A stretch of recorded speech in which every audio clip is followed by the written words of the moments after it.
es sobre un tema que ya hemos hablado en otra ocasión.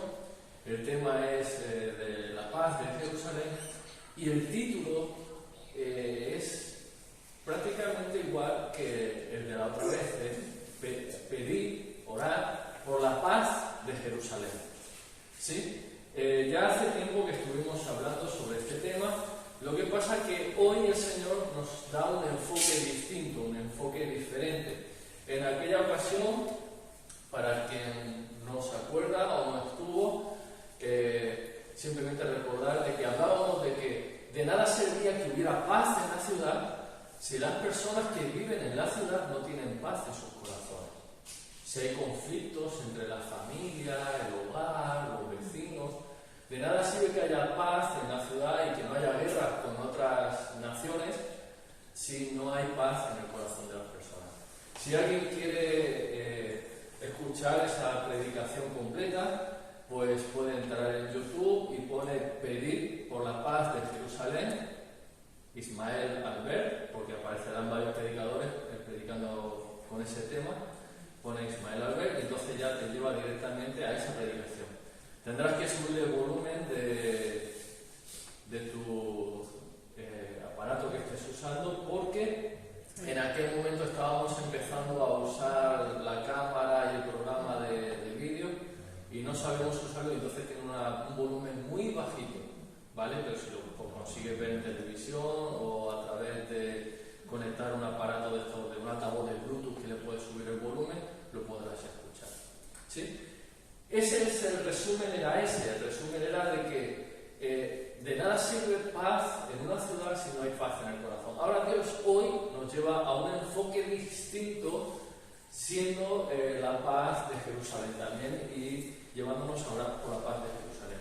Entonces el versículo clave para empezar, el versículo que nos da el inicio en esta mañana, es el Salmo 122 y versículo 6. Salmo 122 y versículo 6. La primera parte. Dice, pedid por la paz de Jerusalén. ¿Sí? Pedid por la paz de Jerusalén. Ahora, para que entremos un poquito en contexto, en aquel tiempo, cuando David escribe esto, él es un salmista, él ya es el rey de Jerusalén, pero tiene conflicto con un montón de gente, con países vecinos, está en conflicto continuamente. Y dice la Escritura que David, siendo profeta, porque él llegó a ser profeta,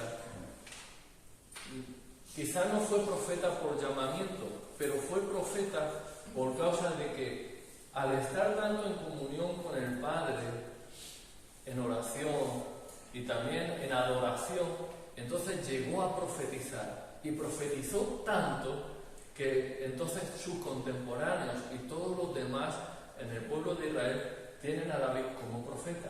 Al punto que él profetizó de los tiempos finales, profetizó de los tiempos del Mesías también, de que él iba a nacer, de que él iba a venir, de que iba a venir un rey de su casa y que iba a permanecer ahí para siempre. Entonces, en todo esto, él profetiza de muchas cosas y él dice, pedid por la paz de Jerusalén. A día de hoy, vemos cómo Israel, en el año 1948, si mal no recuerdo, fue constituido como Estado, como una nación en sí misma, en un solo día. Fue un milagro. Una nación surgió de un día. Recordamos que la nación de Israel había sido esparcida por todo el mundo. Y en la Segunda Guerra Mundial fue cuando estuvieron matando a muchísimos judíos. No solamente judíos, mataban también a gitanos, mataban también a personas de otras razas que no eran la raza aria. Entonces, en ese contexto, la nación de Israel huyó como pudo y se fue a juntar allí en su lugar donde hoy conocemos que es el Estado de Israel. Vale, pues aún hoy en la nación de Israel no hay paz.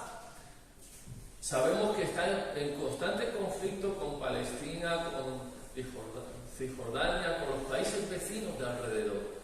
Allí los militares salen a la calle y salen con las metralletas. Eso sale cuando hay pasa cuando hay un estado de alarma. Los militares siempre pasan, siempre salen, entran y tal, pero armados, con los chalecos, con los cascos, con todas las cosas y con las armas en la mano, haciendo como si fueran de guardias, eso solo pasa en un estado de alarma. ¿Sí? Entonces, aunque aparentemente aquello está controlado, pero no hay paz. Porque si hubiera una paz verdadera, entonces no saldrían con las armas a la calle. No saldrían de esa manera, o sería más o menos como aquí. Vemos a la policía local, vemos a la Guardia Civil, pero no vemos a la Guardia Civil con las metralletas en la mano. No lo vemos así. Solamente cuando hay algún control de alguna cosa, entonces los vemos que están ahí preparados para todo. Mientras no. Pero en Israel no es así. En Israel el ejército sale a la calle con metralletas en la mano, con el arma en la mano, preparados para lo que venga. ¿Sí? Vale, puestos en contexto, yo quiero que pasemos a la siguiente lectura. Hay varias lecturas que vamos a leer en esta mañana y vamos a dar así un poquito rápido, porque hay una lectura en la que me quiero detener más, que es en la lectura en la que Dios más me llamó la atención, más me captó. Entonces podemos encontrar, por ejemplo, en Isaías capítulo 9, versos 6 y 7, dice: porque un niño nos es nacido, hijo nos es dado, y el principado sobre su hombro, y llamará su nombre Admirable, Consejero, Dios fuerte, Padre eterno, Príncipe de paz. Y lo dilatado de su imperio y la paz no tendrán límite, sobre el trono de David y sobre su reino, disponiéndolo y confirmándolo en juicio y en justicia desde ahora y para siempre. En este texto nos dice claramente de que vendría uno que sería un niño que nace en la casa de Israel y que dice que su nombre sería Admirable, Consejero, Dios fuerte, Padre eterno, Príncipe de paz. Está hablando del mismo Señor Jesucristo. Está hablando de Él. Por eso es muy importante que entendamos de quién estamos hablando. En este momento no estamos hablando simplemente de un descendiente de la casa de David. Jesús es descendiente de la casa de David.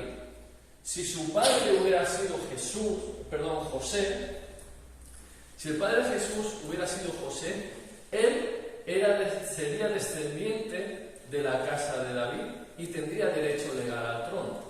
Su madre, María, era descendiente de David y por esa línea también tenía derecho al trono. O sea que cualquier descendiente de la casa de David tiene derecho al trono, pero en este caso Jesús es por las dos líneas, por su padre político, que era José, y también por su mamá, María. Él era descendiente y tenía derecho al trono. Quiero que recordemos esto. Dios es un Dios legal y toma las cosas en la legalidad. Si alguien estudia derecho, conocerá que todas las cosas que están escritas en la Biblia tienen derecho legal, tienen unas normas legales. No es de que Dios hace las cosas porque le place y de cualquier manera ya está, y lo arrebata de cualquier manera. Cuando Jesús murió en la cruz del Calvario, lo que sucedieron fueron varios hechos legales. En primer lugar, la misericordia no es justicia. La misericordia no es justicia. Sí que dentro de un juicio hay unos parámetros para la misericordia, pero no es justicia, porque la justicia dice que cada uno debe de recibir conforme a lo que merece, conforme a sus hechos. Eso es justo, ¿verdad? Si alguien roba, merece ir a la cárcel o merece pagar de alguna manera. Si alguien ha hecho un bien, merece que se le haga un bien. Eso es justo. Pero que alguien robe, mate o haga cualquier barbaridad y se le perdone, no es justo. Ahora, la misericordia entra ahí. Pero no solamente la misericordia entra ahí como un acto en el que el juez tiene poder para otorgarlo. cuando Jesús murió en la cruz del Calvario, lo que aconteció también es que Él pagó por nuestras deudas. En cuanto Él paga por nuestras deudas, Él satisface el juicio de la ira de Dios en su cuerpo, el que tenía que venir sobre nosotros. Nosotros merecíamos ser azotados, nosotros merecíamos la condenación, nosotros merecíamos la muerte, nosotros merecíamos la cruz por causa de nuestros pecados. El ladrón que estaba al lado de Jesús en la cruz lo dice bien claramente al otro ladrón, dice: ni aún tú temes a Dios estando en la misma condenación. Nosotros estamos aquí por lo que merecieron nuestros hechos, pero este justo no ha hecho nada. Así que Él está declarando y está confesando: nosotros somos malos, somos pecadores, nosotros merecemos la cruz. Él no ha hecho nada, Él no merece la cruz. Ahora Él se ofrece voluntariamente para pagar el precio por nuestros pecados. Y en cuanto el juicio de Dios viene sobre Él, entonces ahora puede decir: Padre, perdónalos porque no saben lo que hacen. Y ahora nosotros nos podemos acercar a Él confiadamente, al trono de la gracia, para encontrar el socorro oportuno que nosotros necesitamos. ¿Cuál es? La salvación de nuestras almas. Ahora nosotros podemos acercarnos al Padre y decir: Padre, me acerco en el nombre de Jesús, a través de Jesucristo, tu Hijo amado, el que murió por mí en la cruz. Aquel que murió por mí en la cruz ya pagó por mí. Amén. Y como ya pagó por mí, me acerco a ti, te pido perdón y te pido que me perdones. Y ahora Él nos da el derecho de poder acercarnos porque Él ha pagado por nosotros. Hay un juicio que se ha satisfecho, ha sido satisfecho. Vamos a poner un ejemplo: nos vamos a comer todos juntos, una comilona. ¡Oh, qué bien! Y llega mi padre y paga. Ahí está, el pastor Jacinto.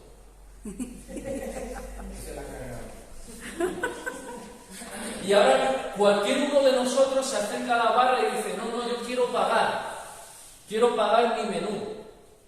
¿Y qué le va a decir el camarero? Está pagado. No te puedo cobrar, ya está pagado.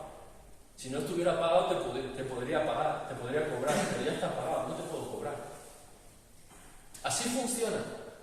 Dios ya ha cobrado el precio por nuestros pecados en cuanto Jesús paga en la cruz del Calvario. Él ha pagado por nuestros pecados. Nosotros ya no podemos pagar. Y es que nunca podríamos haber pagado el precio por nuestros pecados.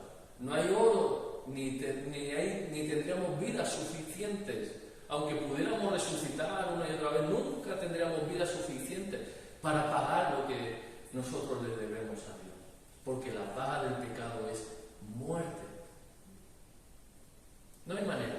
Así que, en esto, cierro este paréntesis, lo que Dios hace es legalidad. Cuando Jesús viene y dice, y todo el pueblo clama y dice: Hosana al Rey que viene, Hosana en las alturas, Hosana al Rey que viene, Hosana al Hijo de David, es legal. Él merece y Él puede tomar el trono de David porque es descendiente de David. ¿Se entiende? Ahora, Jesús en esta ocasión, cuando Él vino anteriormente, Él vino para cumplir esa misión, morir por nosotros en la cruz del Calvario. Y abre un espacio de tiempo que se llama gracia, misericordia. Es un espacio en el que todos aquellos que reconocen a Jesús como Salvador pueden acercarse a Él, pedirle perdón, humillarse, entregarse y recibir esa gracia.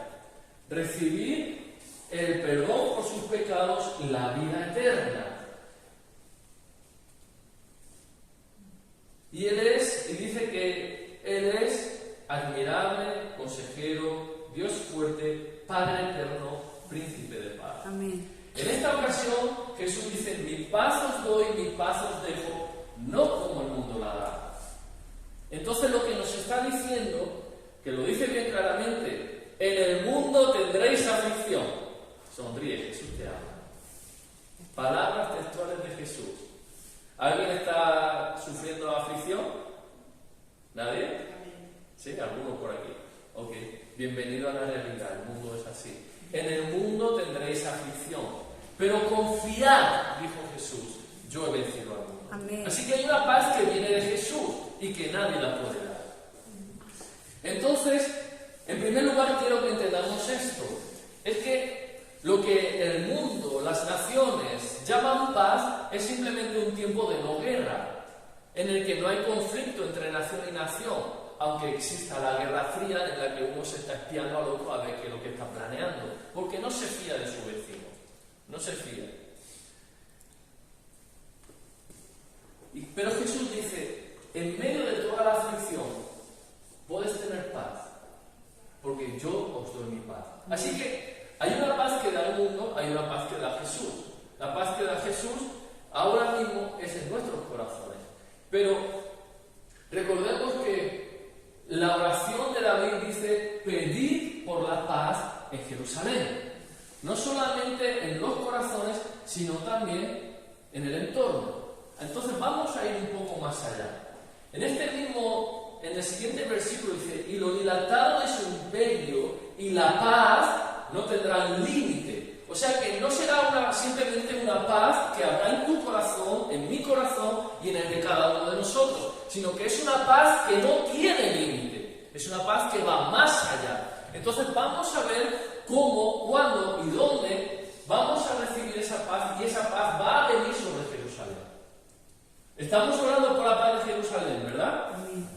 Estamos pidiendo por la paz de Israel también. Ahora, ¿cómo va a ser que va a venir esa paz en Jerusalén? ¿Cómo se va a dar? ¿Cómo será? ¿Simplemente dejará de tener pelea contra los palestinos? ¿Usted cree eso? No. Entonces, ¿cómo va a ser? ¿Van a desaparecer los palestinos? No. ¿Van a desaparecer los países de alrededor de Israel con los que tiene conflicto? Entonces, ¿cómo se va a dar? ¿Es interesante? Ya me dice.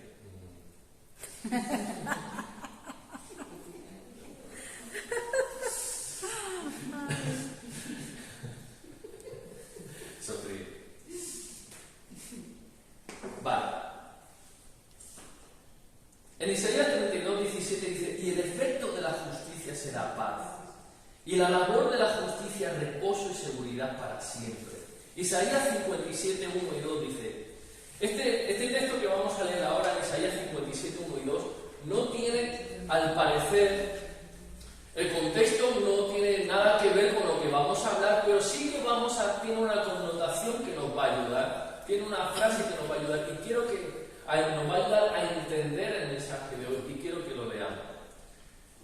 Perece el justo y no hay quien piense en ello, y los piadosos mueren y no hay quien entienda que de delante de la aflicción es quitado el justo. Para un momento, o sea, está diciendo de que muere el justo, muere uno bueno, y la gente dice, con lo bueno que era, y Dios se la ha llevado.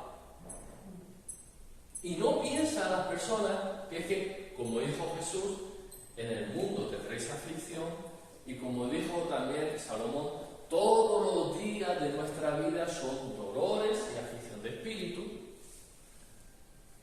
Entonces, lo que hace Dios es, este es justo, este me agrada, y aquí lo que hace en el mundo es padecer diariamente. Pues me lo llevo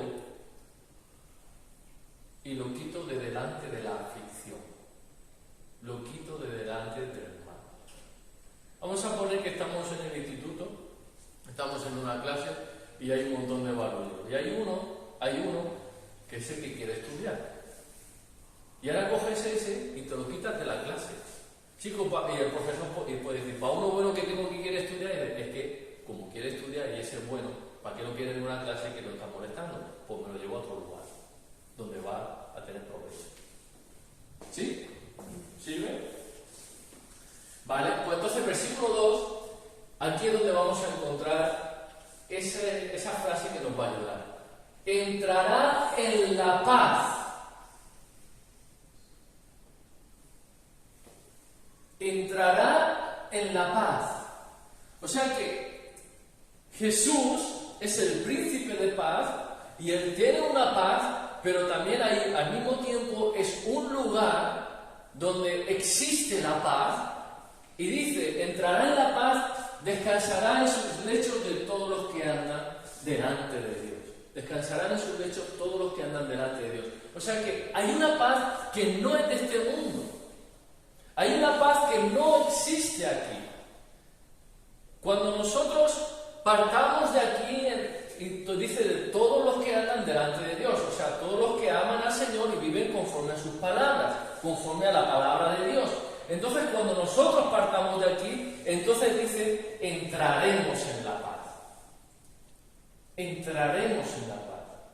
Por eso dice también el apóstol que cuando, hablando de los cristianos, dice, no estéis sin esperanza como los que no conocen a Dios cuando muera algún familiar vuestro que es cristiano. No estéis así. Dice, porque están durmiendo, esperando que el Señor los llame a su presencia. No, Dios no es un Dios de muertos, Dios es un Dios de vivos. Y los que hemos creído en Él, dice que Él ha puesto en nosotros vida eterna. Este cuerpo perecerá, se hará desecho, se hará polvo, pero en nosotros tenemos una esperanza de vida eterna que es fiel y verdadera. Amén. Que es fiel y verdadera. No es una esperanza de una imaginación de que a mí me gustaría que fuese así y me lo pienso así para no sufrir. No, es que el que lo dijo resucitó. Amén. Y ahí está basada nuestra esperanza. Es que si el que lo ha dicho ha resucitado de entre los muertos y todo lo que ha dicho se ha cumplido y es cierto y es verdadero, eso también. Un día resucitaremos y estaremos con Él. Y entonces entramos, dice que entraremos en la paz. Y esto tiene mucha importancia y una connotación muy fuerte, porque en la antigüedad, Dios le había prometido un reposo a Israel cuando no tenía nación, cuando estaba todavía en Egipto, y le dijo que le iba a dar la tierra prometida. Y cuando entran allí, no tienen paz, tienen guerra. Dice, entrarán en mi reposo. Pero no era el reposo de la tierra, porque la tierra en sí no nos puede dar reposo, porque siempre hay conflicto. Pero ahora dice, entrarán en mi reposo. Dice, hoy aún se puede entrar en el reposo, reconciliándonos con el Señor. Cuando nosotros nos reconciliamos con el Señor, entramos en su reposo. Vamos más adelante. Vamos más adelante.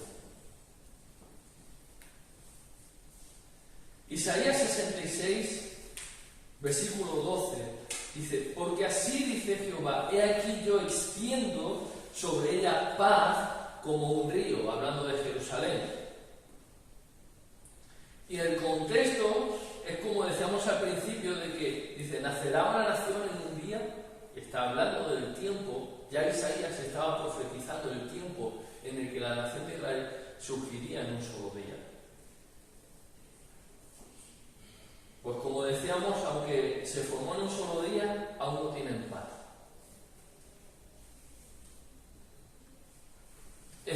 Ezequiel 34, versículo 25. Todo el capítulo 34, primero dice la profecía contra los pastores, luego contra las ovejas, que juzgará a las unas y a las otras, y que las juntará a David, hablando de Jesús, y dice, y estableceré con ellos pacto de paz, y quitaré de la tierra las fieras, y habitarán en el desierto con seguridad y dormirán en los bosques, de seguridad y de paz. Ahora, el capítulo donde vamos a hacer un poquito más de énfasis es el capítulo 37 de Ezequiel.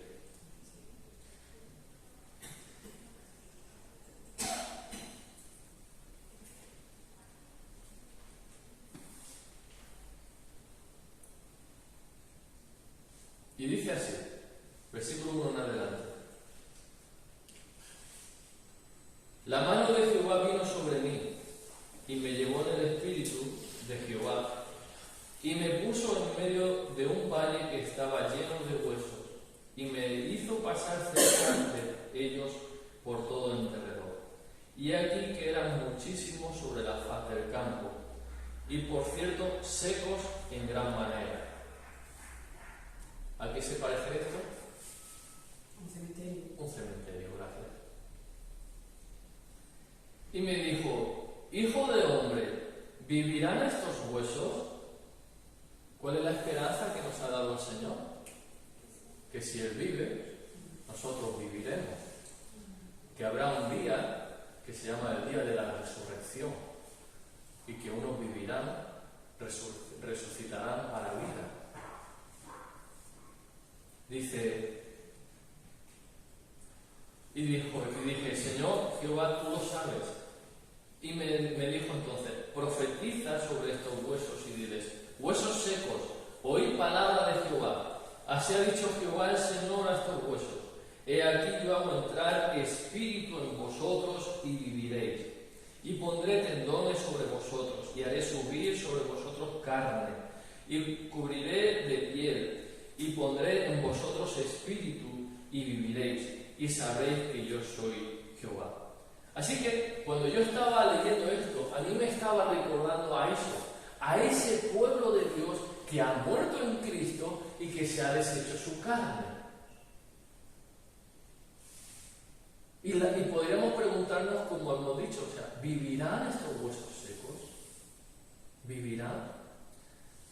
Ahora, dice, profeticé como me fue mandado, y hubo un ruido mientras yo profetizaba, y he aquí un temblor, y los huesos se juntaron, cada uno con su hueso, y miré, y he aquí tendones sobre ellos, y la carne subió, y la piel cubrió por encima de ellos, pero no había en ellos espíritu, y me dijo, profetiza al espíritu.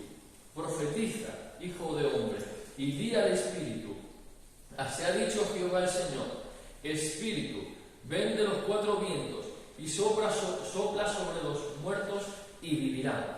Y profeticé como me había mandado, y entró en ellos espíritu, y vivieron, y estuvieron sobre sus pies como un ejército grande en extremo. A continuación nos dice que así es la casa de Israel en aquellos tiempos que estaban muertos espiritualmente. Pero a mí me recordaba y me venía a la memoria, en aquel día cuando suene la trompeta, en aquel día cuando venga el Hijo de Dios, con voz de arcángel, con trompeta de Dios, y los muertos en Cristo resucitarán primero. Y dice que nosotros, los que hayamos quedado en un abrir y cerrar de ojos, seremos transformados y recibiremos al Señor juntamente con ellos en los aires. Ese día, cuando el Señor viene, no es un día de paz para la tierra. Dice Apocalipsis, dice, y también Mateo, hablando de los tiempos finales, dice que en aquel día se esconderán los grandes de la tierra y los pequeños, los ricos, los pobres, todos se esconderán en las cavernas, en las peñas, se esconderán por cualquier lugar y dirán, escondernos, cae sobre nosotros y escondernos de aquel que viene, de aquel que está sentado en el trono y del Cordero, librarnos, escondernos de la ira de aquel. Dice que aquel día harán gran lamentación las naciones de la tierra. Porque ahora hay un tiempo de gracia abierto para todo aquel que quiera acercarse a Dios y recibir el regalo de la salvación. Amén. Pero cuando se cierre la puerta, por eso dice que hoy es el día de salvación, porque está abierta la puerta. Mientras tú y yo tenemos vida, hoy es el día de salvación. Pero cuando Él venga, ese día se cierra la puerta de la salvación. Y entonces es un día de juicio y justicia sobre los moradores de la tierra, sobre sus enemigos, que no han querido recibir la gracia de Dios, no han querido recibir el don del amor de Dios sobre sus vidas, sino que se han rebelado contra Dios con idolatría, con hechicería, con brujería, con adulterio, con fornicaciones, y no han querido tomar la gracia. No hay término medio. O estamos con Dios o estamos contra Dios. Somos amigos de Dios o somos enemigos de Dios. Y mientras ahora hay una puerta abierta en la que todos nos podemos acercar y reconciliar con el Señor. Pero en aquel día, cuando Él venga, entonces lamentarán las naciones de la tierra. Porque ya no vendrá para perdonar los pecados, sino que vendrá con varas de juicio, vara de hierro sobre las naciones, para hacer juicio y justicia. En aquel día será un día fantástico para todos los cristianos, porque entonces dice que seremos transformados, y así como Él es, nosotros seremos con un cuerpo glorificado. Pero mientras los que se hayan quedado atrás, todos esos, los que no hayan entrado en la gracia, los que no hayan entrado en la gloria de Dios, entonces ellos van a lamentar. Ahora, lo terrible y lo precioso es lo siguiente.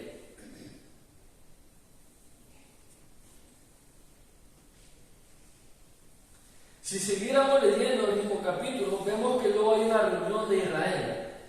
Pero luego dice en el versículo 26, dice, y haré con ellos pacto de paz y pacto perpetuo será con ellos, y los estableceré, y los multiplicaré, y pondré mi santuario entre ellos para siempre. Está hablando de los escogidos, está hablando de los que nos hemos reconciliado con el Señor, está hablando de que en aquel día resucitaremos, iremos con Él y pondrá un pacto de paz con nosotros para siempre. Ahora,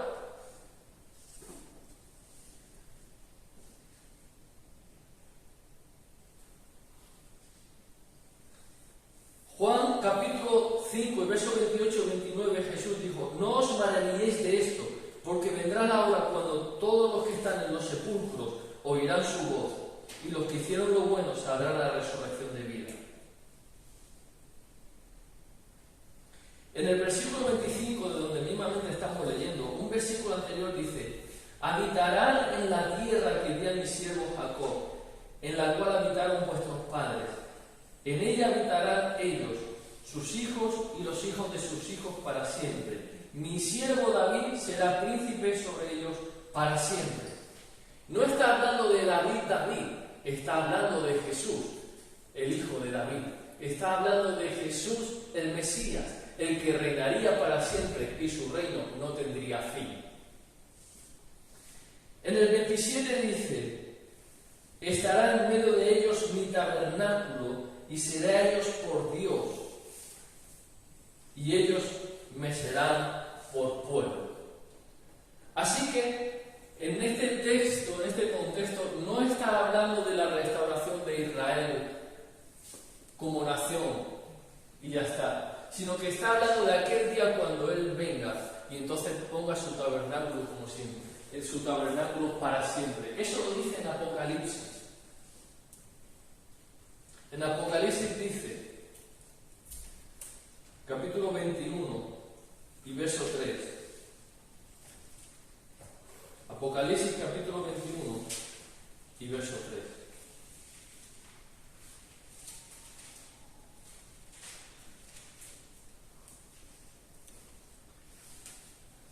Oí una gran voz del cielo que decía, he aquí el tabernáculo de Dios con los hombres, y Él morará con ellos, y ellos serán su pueblo, y Dios mismo estará con ellos como su Dios. O sea que este texto que estamos leyendo en Isaías es el mismo texto que luego vemos que se cumple con las palabras proféticas de Apocalipsis. El tabernáculo de Dios con los hombres para siempre. Bien, estamos concluyendo.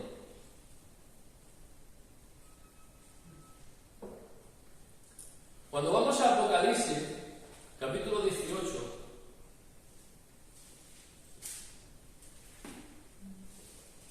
nos encontramos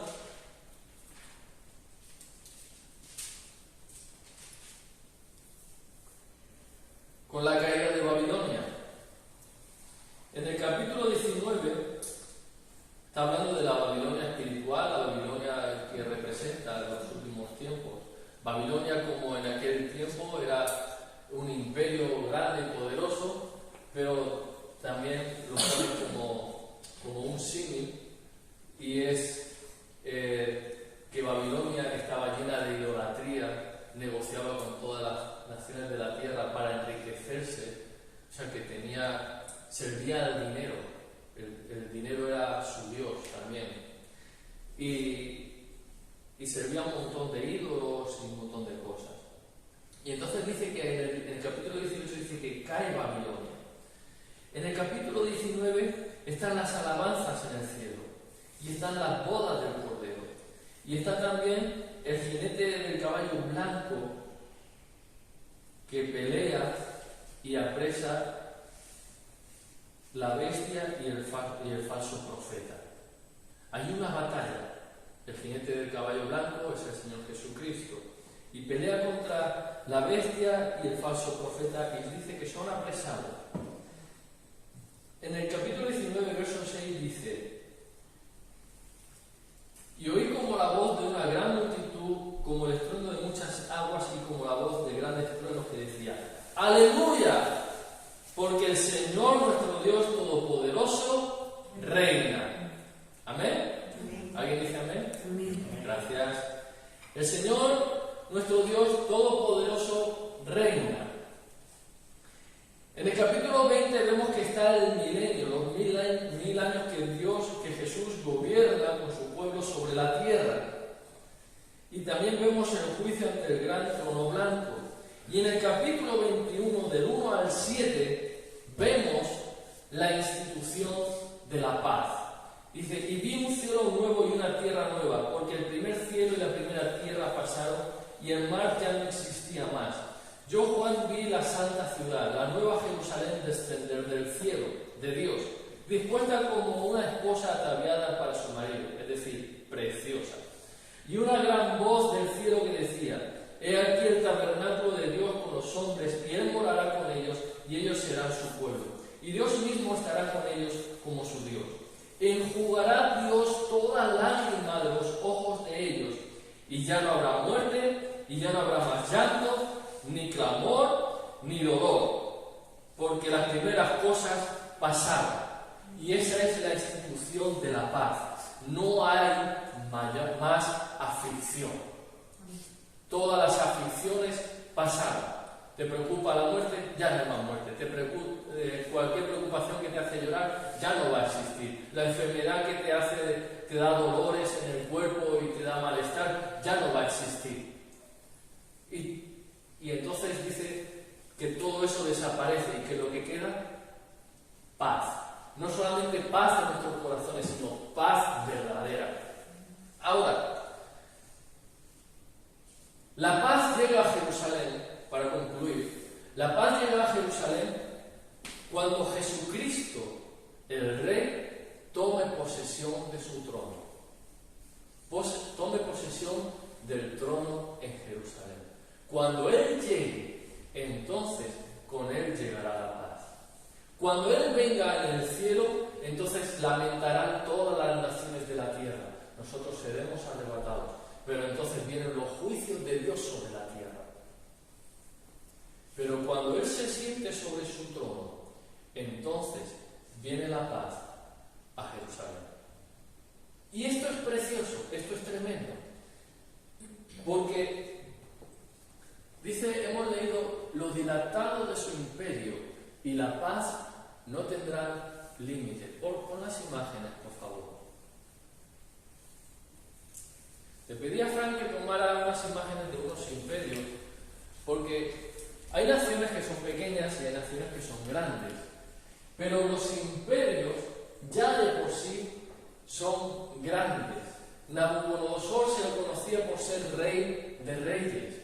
Ahí tenemos, ¿ese cuál es? El Imperio Romano.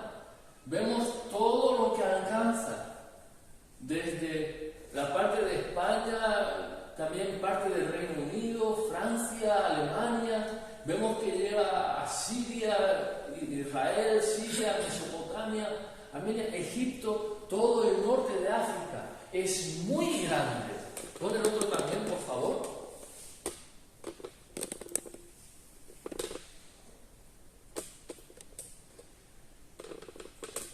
Y ahí tenemos el Imperio Babilónico. El Imperio Babilónico se extendía desde el mar Mediterráneo hacia toda la otra parte, hacia el Golfo Pérsico, como podemos ver ahí. Eran muy grandes, extensiones de territorio muy grandes. Ahí había muchas naciones y muchos reinados sometidos al rey de Babilonia, a un solo rey. Ahora, Jesús se sienta sobre el trono de Jerusalén. y lo dilatado, lo extenso de su imperio no tiene límite. Lo que quiere decir es que aquí está Jerusalén y empieza, pasa el mar Mediterráneo, llega a América, le da la vuelta a toda Asia, Oceanía, África, todo, y vuelve otra vez a Jerusalén. Y sube hacia el norte, los países de Bulgaria, de Rumanía, sube Rusia, le da la vuelta por detrás, los países del sur, toda África completamente, y vuelve otra vez a Jerusalén. Lo dilatado de su imperio no tiene límite. Si pusiéramos delante de nosotros una bola del mundo, está hablando de que todo el mundo es parte del imperio de Jesucristo. Amén. Y lo tremendo es que dice, lo dilatado de su imperio y la paz no tendrán límite. Así que dice, vosotros pues oraréis así. ¿Nos acordamos de esto? Mateo capítulo 6.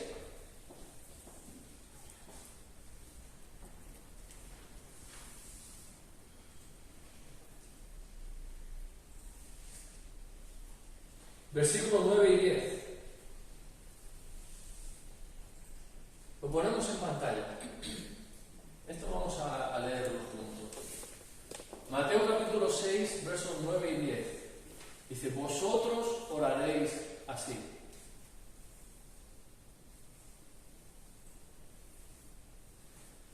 Padre nuestro que estás en los cielos, santificado sea tu nombre.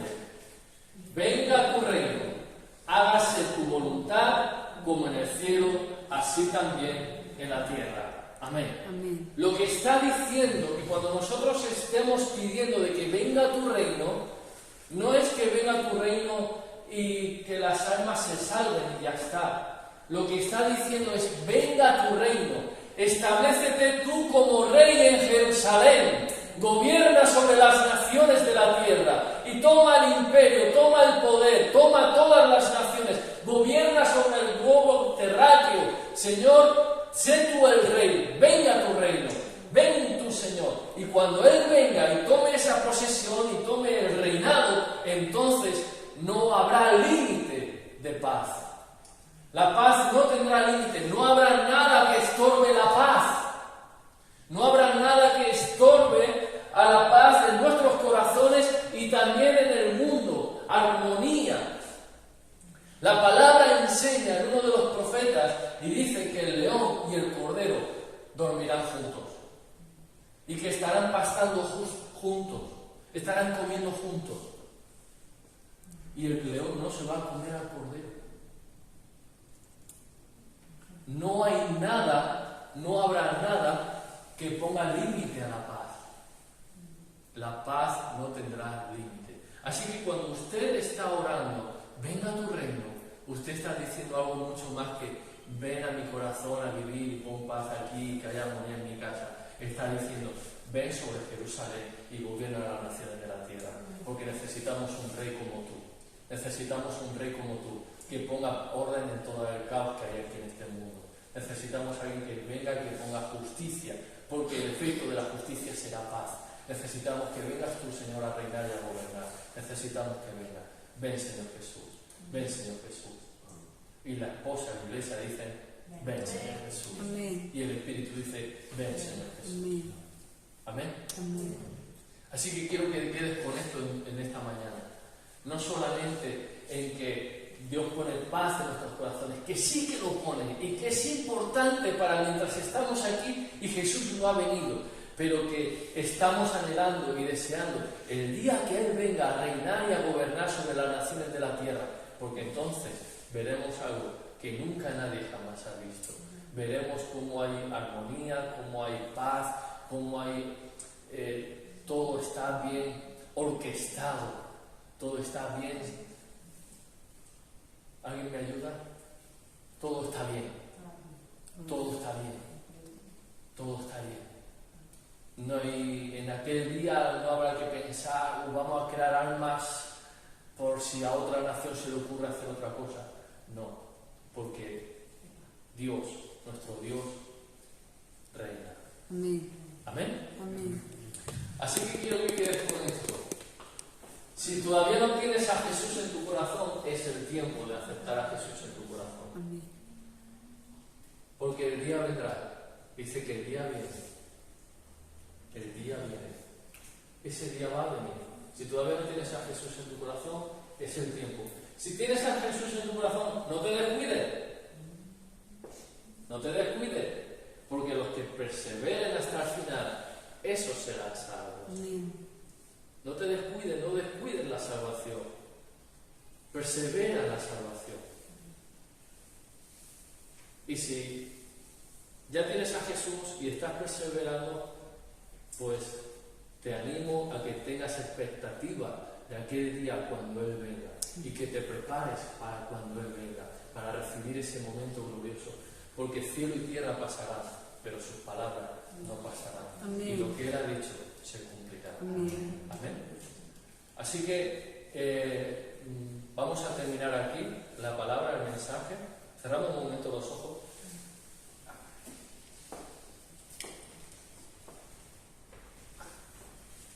Padre Celestial, gracias por la palabra, gracias por el mensaje. Muchas gracias, Señor, porque cuando tú vengas, Señor, todo será distinto, todo será diferente. Cuando tú vengas, Padre Celestial, entonces gozaremos de eterna paz en tu presencia. Amén. Porque tú eres un juez justo y tú eres un rey justo y pondrás justicia en la tierra y eliminarás a todos aquellos que hacen maldad, Señor. Y muchas gracias, Señor, porque en aquel día, como dice la palabra, no habrá ladrones, no habrá tampoco gente malvada que haga cosas malas, no habrá homicidas, no habrá, Señor. No estarán los mentirosos tampoco. Muchas gracias, Señor. Y gracias porque a nosotros seremos transformados y librados de este cuerpo de muerte que está lleno de pecado y que nos incita a pecar continuamente, con el cual estamos luchando diariamente. Gracias, Señor, porque seremos transformados en un cuerpo glorioso donde no habrá corrupción. En ese cuerpo no habrá ninguna semilla de pecado, sino que seremos libres completamente. Amén. Para poder servirte y vivir para ti siempre. Muchas gracias. Te pedimos, Señor Jesús, venga a tu reino. Venga a tu reino, toma posesión sobre el trono de Jerusalén y gobierna sobre las naciones de la tierra. Señor, estamos anhelantes, estamos expectantes y estamos, Señor, deseosos de que venga tu día. Gracias, Padre. Señor, las cosas aquí en la tierra se ponen cada vez peor, pero el día que tú vengas, el día que tú tomes posesión, todo se acabará y entonces te habrá completa paz en las naciones de la tierra. Gracias, Señor, en el nombre de Jesús.